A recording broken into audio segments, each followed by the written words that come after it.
Hai Indo People, selamat datang di channel YouTube All Media Prism. Kembali lagi bersama aku di sini Ashifa. Di video kali ini aku bakal jelasin ke kalian mengenai apa saja konsep dasar kecerdasan buatan atau AI. Khususnya bagi pemula yang ingin mengenal tentang AI, so stay tune ya.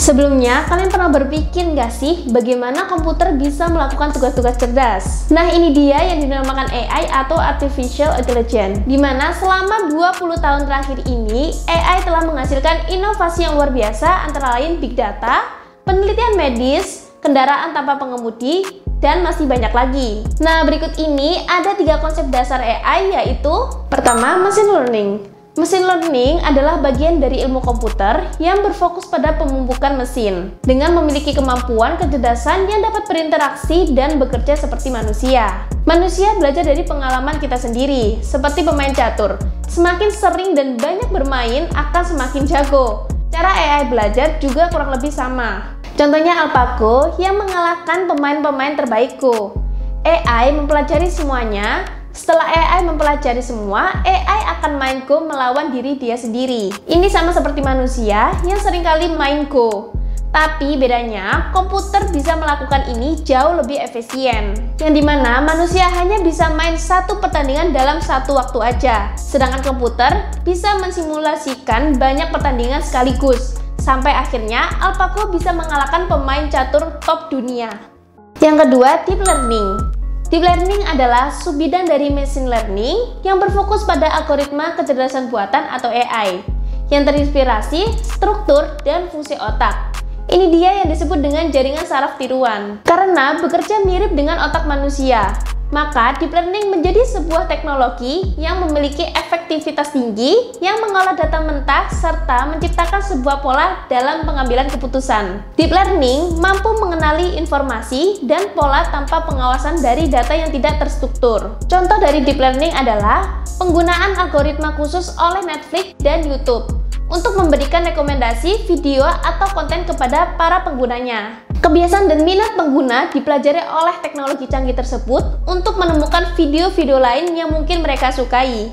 Yang ketiga, neural network. Neural network atau disebut sebagai jaringan saraf tiruan merupakan himpunan bagian dari machine learning khususnya deep learning. Nama dan struktur yang diberikan terinspirasi oleh otak manusia dan meniru cara neuron biologis dengan memberikan sinyal dan berinteraksi satu sama lain antar neuron. Dengan menggunakan 3 pokok prinsip tersebut, maka dapat dibuat robot yang dapat berpikir dan bertindak secara baik di luar dari kendali kode yang diberikan. Seperti contoh, sejak tahun 2000 dapat melakukan pengenalan model tulisan tangan dalam pembayaran cek, analisa data, pengenalan wajah, dan prediksi cuaca. Next, alasan AI penting di komunikasi. Kecerdasan buatan atau AI memainkan peran yang sangat penting dalam bidang komunikasi. Berikut ini beberapa alasan pentingnya AI dalam komunikasi. AI dapat meningkatkan efisiensi komunikasi dengan mengurangi waktu yang dihabiskan untuk tugas rutin, sehingga memungkinkan manusia untuk fokus pada tugas yang lebih kompleks dan bernilai tambah. Contohnya seperti manajemen email, chatbot, dan layanan pelanggan otomatis. Kedua, analisis data cepat. AI memungkinkan analisis data yang cepat dan akurat untuk mengidentifikasi pola, tren, dan wawasan, sehingga dapat membantu memberikan keputusan yang lebih baik dalam komunikasi bisnis. Ketiga, personalisasi. AI dapat membantu mempersonalisasi pengalaman komunikasi dengan memberikan rekomendasi yang disesuaikan, dengan mempelajari preferensi dan perilaku pengguna dari data yang dikumpulkan. AI dapat memberikan pengalaman yang lebih baik dan meningkatkan kepuasan pengguna. Keempat, terjemahan bahasa. AI memiliki kemampuan untuk menerjemahkan otomatis baik teks maupun suara. Dengan adanya alat terjemahan AI, kendala bahasa pun dapat diatasi, sehingga memungkinkan komunikasi yang lebih lancar dan kolaborasi yang lebih efektif. Kelima, chatbot. AI dapat menjawab pertanyaan, memberikan informasi, dan melakukan tugas dasar secara otomatis untuk memberikan respon cepat dan memberikan dukungan setiap saat. Hal ini dapat menghemat waktu dan tenaga. Jadi, AI memainkan peran yang sangat penting dalam sektor komunikasi dengan menyediakan analisis data yang efisien dan cepat, personalisasi, kemampuan multibahasa, serta chatbot cerdas dan asisten virtual. Dengan terus berkembangnya teknologi AI, diharapkan potensi dan manfaat di bidang komunikasi semakin meningkat.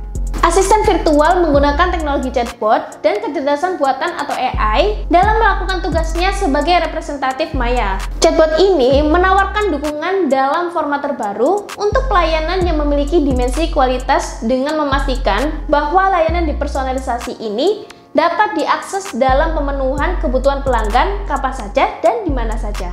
Saat ini, chatbot yang digunakan Veronica masih sebatas teks. Untuk memahami teks yang ditulis oleh pelanggan saat mengakses Veronica, tim pengembangan asisten virtual ini menggunakan kecerdasan buatan dalam mendefinisikan tujuan pelanggan. Dalam implementasinya, ternyata AI masih dibantu sumber daya manusia dalam mempelajari dan memahami maksud dari pertanyaan atau pernyataan pelanggan. Tim akan terus melatih AI yang menggunakan energi Natural Language Program atau Natural Language Understanding agar semakin memperkaya pemahaman AI dalam padan kata yang ditujukan ke mereka. Implementasi asisten virtual Telkomsel ini menggunakan jejaringan sosial yang memungkinkan untuk open source dengan bawaan teknologi chatbot dan AI. Jaring sosial yang sudah digunakan saat ini yaitu Facebook Messenger, Line, dan Telegram. Selain itu, Veronica juga sudah terimplementasi pada situs Telkomsel dan aplikasi My Telkomsel. Adapun pemilihan ketiga jenis sosial tersebut didasarkan pada kemampuan mereka dalam menampung teknologi chatbot dan AI. Pembahasan mengenai asisten virtual dalam dunia komunikasi, terutama pada bidang pelayanan pelanggan masih sangat minim. Dengan adanya pembahasan ini, dapat menjadi salah satu referensi untuk memperluas kajian komunikasi pelayanan pelanggan, seperti mengukur efektivitas komunikasi asisten virtual, tingkat kepuasan pelanggan yang menggunakan pelayanan asisten virtual, dan lain-lain. Nah, segitu aja pembahasan tentang konsep dasar kecerdasan buatan atau AI. Share video ini ke teman kalian, jangan lupa untuk like, komen, dan subscribe channel YouTube ini. See you in the next video.